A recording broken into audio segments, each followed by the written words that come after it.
In this video, we'll be taking a look at 3 MLB games happening on August 16, 2022. Welcome back to Cash Out Sports. Let's dive right into it. Oh, and don't forget to subscribe and to click the bell icon to get notified as soon as these videos get released, so that you have more time to plan out your bets.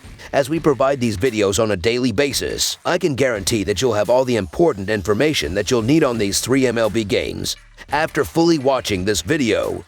One more thing before we start. If you would like to gain access to our best exclusive betting picks to take your sports betting journey to the next level, then check out our Patreon in the link down below, where we offer anywhere from 1 betting pick a day up to 10 betting picks a day and much more. Now let's get started.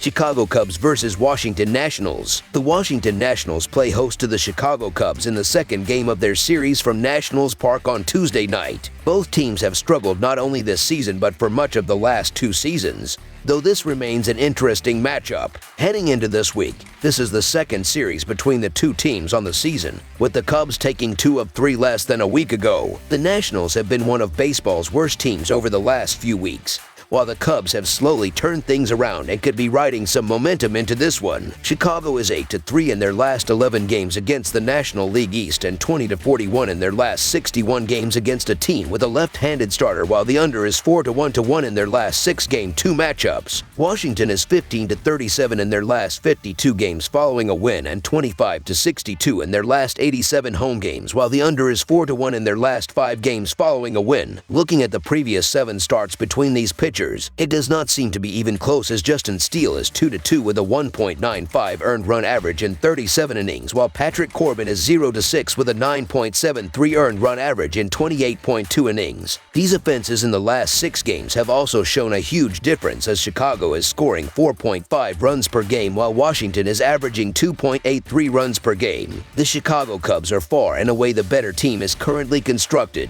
I get the reasoning for backing a home underdog like Washington, and even though the Nationals actually got the win on Monday, back-to-back wins are not something you normally associate with the Nationals, and nothing will stop that momentum faster than sending Patrick Corbin to the hill, who has been a mess this season. I don't love laying juice with the Cubs, but Justin Steele's the better option here, and I believe that the Cubs get revenge today. So the Chicago Cubs money line is our full game side pick. These pitching staffs have been struggling, and that means hittable pitches. Steele is 1-3 with a 4.71 earned run average in 8 road starts this season, while Corbin is 3-7 with a 5.17 earned run average in 12 home starts so far. Throughout the season, both bullpens have struggled, as the Cubs are 21st in the majors with a 4.03 reliever earned run average, while the Nationals are 24th in the sport with a 4.32 bullpen earned run average this season. Both of these lineups have struggled at times, but with Corbin on the mound for the Nationals, it could be exactly what this surging Chicago lineup needs. Corbin comes in with a 7.02 earned run average, and considering he's only averaging 4.2 innings per start and the bullpen isn't nearly deep enough to find success. For the Cubs, Steele should be stronger, though a few mistakes are likely to cost him some runs in this one. Additionally, the over is 6-0 in Steele's last 7 starts during the second game of a series,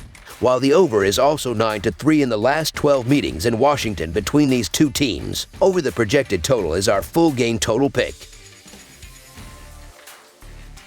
Boston Red Sox versus Pittsburgh Pirates. The Pittsburgh Pirates say goodbye to a brutal road run for a head-to-head showdown with the Boston Red Sox on Tuesday. Boston stood strong and fended off the New York Yankees at Fenway Park in a 3-game series over the weekend. Now, they'll be going on the road to take on a Pirates team currently on a 4-game losing streak. The Red Sox are expected to start right-handed pitcher Nick Pivetta in this matchup opposite of Pittsburgh's Mitch Keller. The Red Sox are 43-13 in their last 56 interleague road games and 7-3 in their last 10 after an off day. Boston is 3-7 in their last 10 after a win. Meanwhile, the Pirates are 5-12 in their last 17 Tuesday games and 7-20 in the last 27 overall. Pittsburgh is 2-6 in their last 8 versus the American League East. The Sox did a solid job defensively against the flailing Yankees, holding New York to just 5 runs across 3 games and nearly pulling off a sweep. Pivetta has been up and down over his last couple of starts, with a combined 6 earned in 11 innings. Boston was able to win their last series against the Yankees, which is something not too many teams have been able to do this season. Pittsburgh is on a losing streak and has one of the worst records in the National League. Pittsburgh is starting Mitch Keller, who has allowed 5 runs over his last 17.1 innings pitched. For Boston, Nick Pivetta has allowed 10 runs over his last 16 innings of work.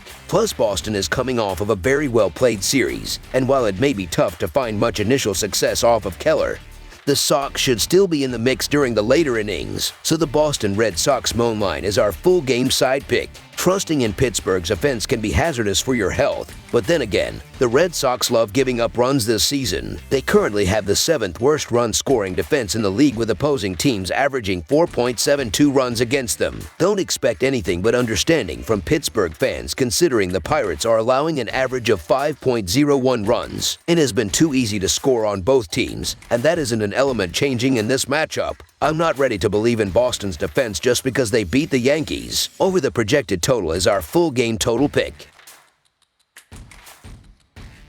Baltimore Orioles versus Toronto Blue Jays. The Baltimore Orioles will go on the road as they take on the Toronto Blue Jays at Rogers Center. Dean Kremer is expected to take the mound for the Orioles. Alek Manoah is the probable pitcher for the Jays. In the first game against Baltimore this season, which was at home, Alek Manoah went 6 innings and allowed 1 hit, 1 walk, 0 earned runs, and struck out 7 in a win. In his only other start against Baltimore, which was on the road, Manoah went 5 innings and allowed 8 hits, 1 walk, 3 earned runs, and struck out 5. He will have success at home against an Orioles team that does not score a lot. The Orioles are bottom 10 or around the bottom 10 in the league in hits, RBI, walks, strikeouts, batting average, and OBP. Toronto has been very good on offense this season. They are top 10 in the league in runs, hits, home runs, RBI, batting average, OBP, SLG, and OPS, so the Toronto Blue Jays money line is our full game side pick. Baltimore has been poor on offense this season. They are bottom 10 or around the bottom 10 in the league in hits, RBI, walks, strikeouts, batting average, and OBP. Alek Manoah faced the Orioles twice this season. In the first game against Baltimore this season, he went 6 innings and allowed 1 hit, 1 walk, 0 earned runs, and struck out 7. In his other start against Baltimore, Manoah went 5 innings and allowed 8 hits, 1 walk, 3 earned runs, and struck out 5. In 10 home starts this season, Manoah has a 2.48 earned run average, 0.86 WHIP, a 57 of 9 Kelvin BB ratio, and opposing batters are hitting .200 against him. The Orioles will struggle to score here. Under the projected total is our full game total pick. That's all for now, so if you have any other games you would like reviewed, then leave a comment down below with the game you would like analyzed. Subscribe to our channel, leave a like on this video, and we'll get to it as soon as we possibly can. We would also love to hear your opinion on the picks presented to you in this video, whether you agree or disagree with them, so leave a comment down below and do let us know.